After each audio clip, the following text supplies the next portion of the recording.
Hi, I'm James Chow, host of the China Current. Thanks for being with us again. A couple of months ago, I met with a really great guy called Charles Stevens. He's a student over in Scotland, and he's gone onto the new Silk Road to find out about the old Silk Road.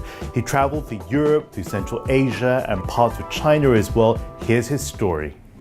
The Silk Road is an integral part of global history, but it is something that has been romanticised somewhat. We saw a lot of things, we experienced some very extreme conditions in a way which traders such as Marco Polo would have experienced in a much more difficult way than we had to hundreds of years ago. One of the big points of this trip was to try and understand the complexity, to get away from this idea that the Belt and Road Initiative is either a force for good in the world, a community creating a community of common destiny, as Xi Jinping has mentioned, or instead, as some commentators has characterised it as China stretching its tentacles across the world.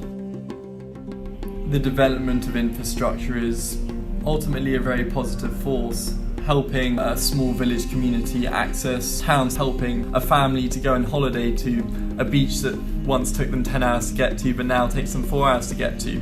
Of course, the terms and the mechanisms in which this infrastructure is built is something which can be disputed, but infrastructure in itself is an amazing thing and something that helps both cities and the world to function effectively.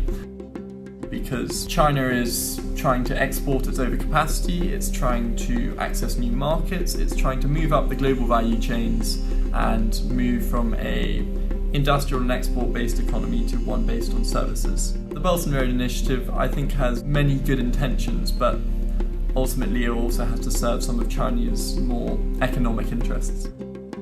China, like everyone, is a country which is still learning. It's still learning its place in the world. It's still learning how to interact with cultures which are as foreign to it, which we are to them. And I think we need to understand that, and we need to make as much effort to understand China as they are to trying to understand us. And that's very, very important, and we have to remember that we all see the world in a different way. Not necessarily one is right or wrong, but the collective of all of them is probably the right way of seeing them.